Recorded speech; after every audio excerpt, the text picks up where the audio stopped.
Bom dia, boa tarde, boa noite, pessoal. Estamos aqui, estou iniciando aí uma série, vou tentar fazer uma série de gravações, né, de vídeos, para que a gente possa agilizar um pouco mais o nosso aprendizado e eu possa deixar mais conteúdo para vocês. A gente não precisa necessariamente consumir uma ou duas aulas para um determinado conteúdo.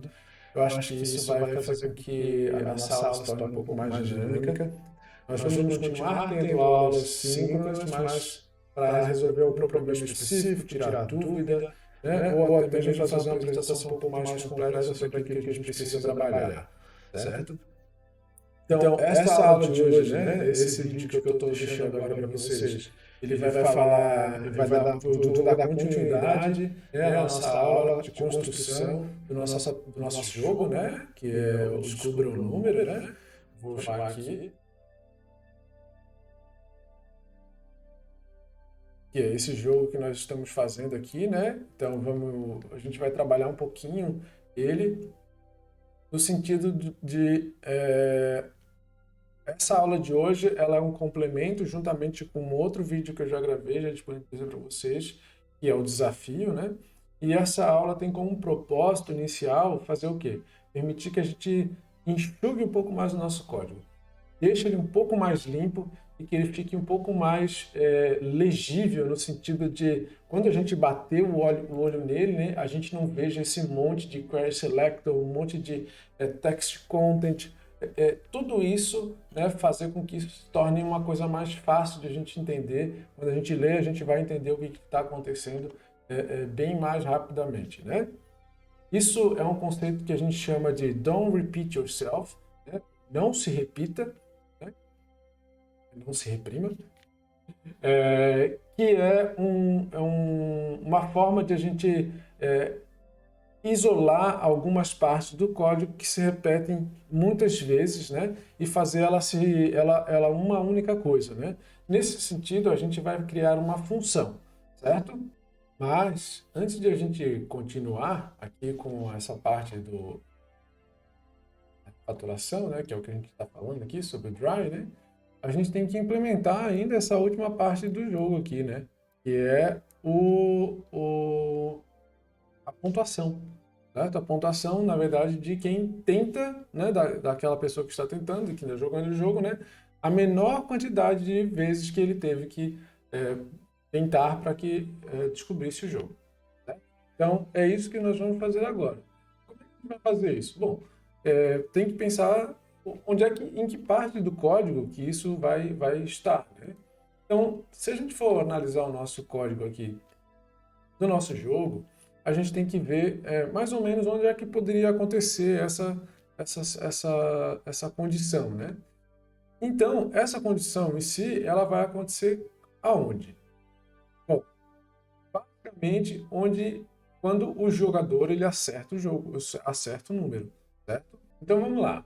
Mas para a gente continuar e dar a entender que a gente finalizou esse jogo inicialmente, a gente tem que pensar onde que esse cara está, né? Onde que essa função, né? Na verdade, onde essa classe ela se encontra, né?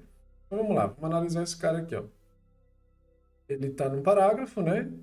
Uma classe label e uma classe high score. Então vamos lá no HTML agora analisar aquela situação. Bom, tá aqui, ó. Classe label high score e aí ele está num span, né? E aí ele tem uma classe também aqui chamada high score, que compõe aqui o texto desse nosso campo, propriamente dizendo, né? Então, se a gente está usando aqui as palavras em inglês, né, a gente vai continuar usando para todas as outras coisas. E aí a gente já sabe que ele tem uma variável de pontuação, né? A gente também tem que, então, criar aqui uma variável chamada high score. E ela tem inicialmente o valor 0. Porque até então ninguém acertou nada, a gente não sabe o que vai acontecer, né? Não sabe qual é a quantidade de vezes que o jogador vai ter que tentar para conseguir acertar, então a gente começa com 0. Certo? E aí depois aqui no campo onde a gente tem a parte que o jogador venceu a partida, na verdade nessa única partezinha aqui, ó, a gente tem que então fazer uma verificação, né, que é quando ele ganhou mesmo, né, o jogo em si. Então a gente vai criar aqui dentro dela um if, certo?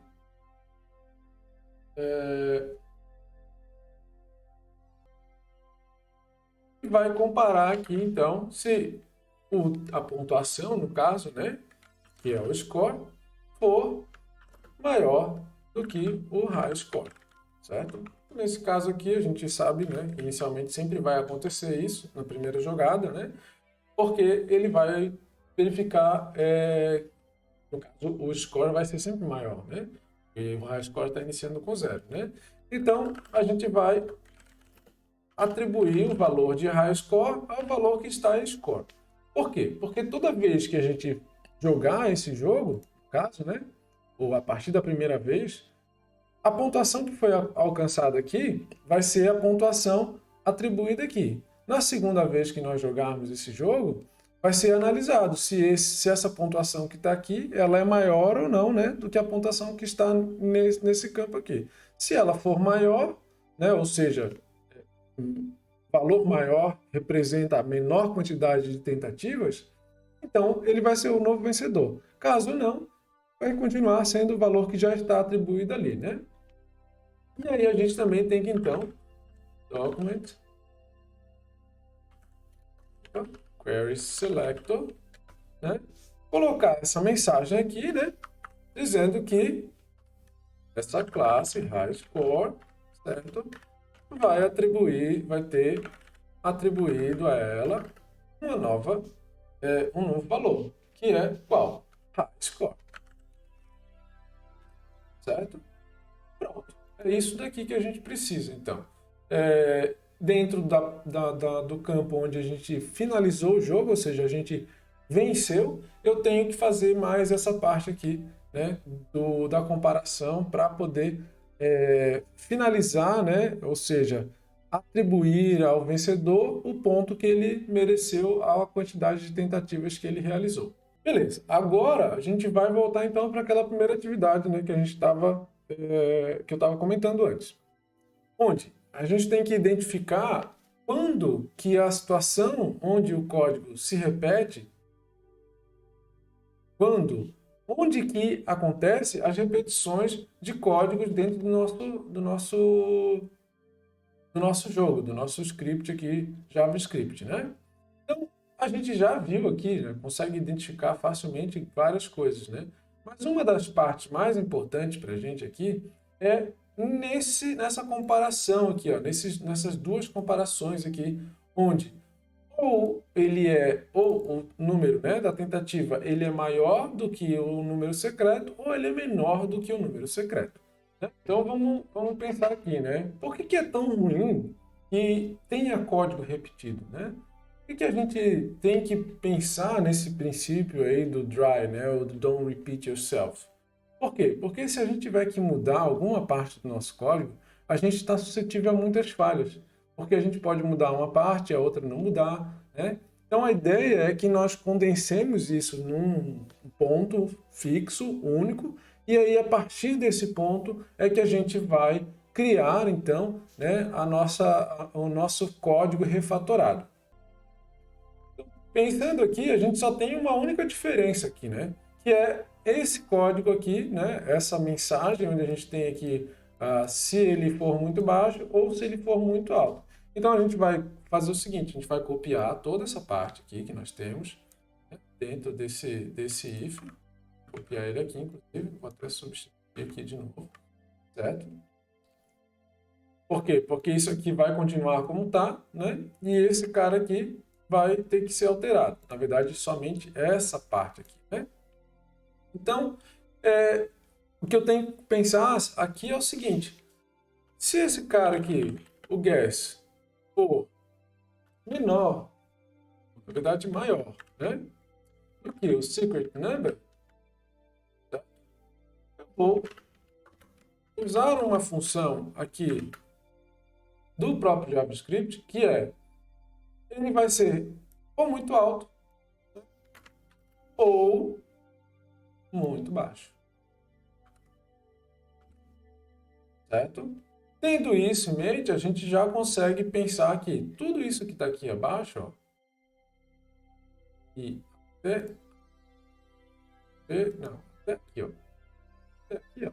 Comentar aqui então. Para comentar com Visual Code aqui, é Alt Shift A.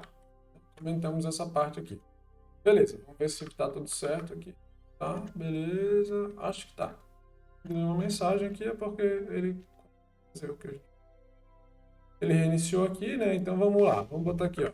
Se eu colocar 9, o que vai aparecer? Opa, muito alto.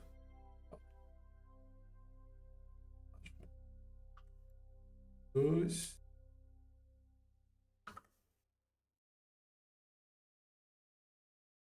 Uma coisa errada aqui. Claro, porque eu coloquei aqui mensagem errada.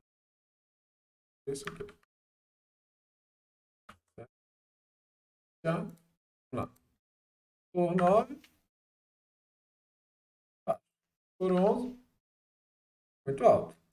Por 10, então ele acerta ali, a gente conseguiu finalizar ali essa parte do certo? Vemos então quanto código que a gente já limpou aqui, digamos, né? Eu vou deixar esse código aqui por enquanto, para depois, na hora que a gente for fazer os commits, conseguir fazer o acompanhamento de cada parte, né? Mas a gente ainda consegue melhorar um pouco mais esse código aqui. A gente pode pensar o seguinte, temos muito dessa mensagem aqui, Document Query Selector, né? Principalmente na mensagem, né? Text Content, né? E aí é a informação que a gente precisa, né? Então a gente pode fazer o quê? A gente pode criar uma função para isso. Da mesma forma que nós criamos aqui, né? Na verdade, aqui dentro, né? Essa função aqui, digamos, né? Vai ser, só que a gente vai utilizar outros parâmetros agora, né? Então, o que a gente precisa fazer? Eu vou criar, então, uma função, const, né? Eu vou chamar essa função aqui de displayMessage, né? Que é uma função do tipo nome, né? Que nos dá a entender que é uma função que mostra a mensagem, né? E aí eu vou chamar essa function aqui. E aí é que está a ideia da nossa refatoração aqui, ó. Como a gente está lidando com mensagens, eu vou chamar a mesma, né? O mesmo argumento, na verdade, os parâmetros que eu vou mandar para dentro dela é o nome da mensagem, né? E o que eu tenho que fazer agora com isso? Eu tenho que fazer o seguinte, eu tenho que colocar esse cara aqui, ó, lá dentro. E aí eu vou passar como agora, como mensagem, como parâmetro aqui desse Document Query Selector, a mesma coisa que vem aqui. Certo? Então, como é que daí agora eu substituo essa mensagem aqui dentro? Eu vou pegar esse cara aqui, ó, eu vou chamar ele de displayMessage. E aí eu vou passar como parâmetro esse código aqui, ó.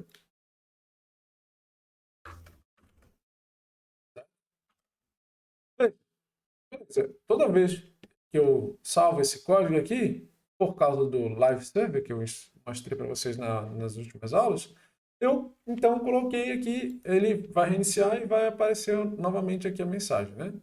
Como nossa primeira mensagem usando a nossa função displayMessage é insira um número, ou seja, um campo vazio, vamos ver se vai funcionar, né? Beleza, funcionou.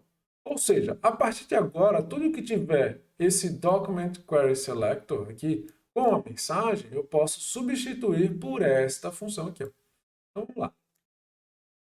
Display Message, né?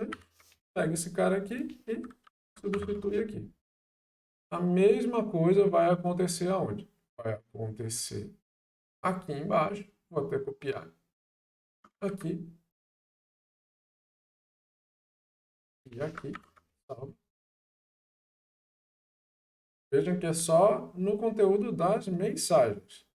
E aqui, ó, onde a gente tem essa condição aqui de ou, né? Usando ou muito baixo ou muito alto ou muito baixo, né? Vai acontecer a mesma coisa. Por quê? Porque a chamada dela é para a nossa função aqui, ó. Então, pega esse cara aqui, bota essa parte do código dentro dele, certo? E então finaliza ali nossa a mensagem, né? Que nós estamos substituindo. Então vamos ver. Se for 10, tem que ser baixo. Se for 20, é muito alto. Veja, estou conseguindo fazer aqui. Agora, 19. Perfeito. Né? Então, com isso, nós temos aí o nosso código praticamente pronto. Né? Praticamente pronto. Na verdade, ele está pronto. Vocês precisam só implementar, já implementaram provavelmente, né, a função do de novo, né, que é a opção para a gente jogar de novo, sem que a gente tenha que reiniciar esses jogos. Porque quando a gente faz isso, né, essa função, esse dado do vencedor, ele não existe mais. Certo? Beleza, gente. Então, esse é o nosso jogo, parece muito simples, né? Mas eu acho que já é um bom início para a gente trabalhar aqui JavaScript para o web. Beleza?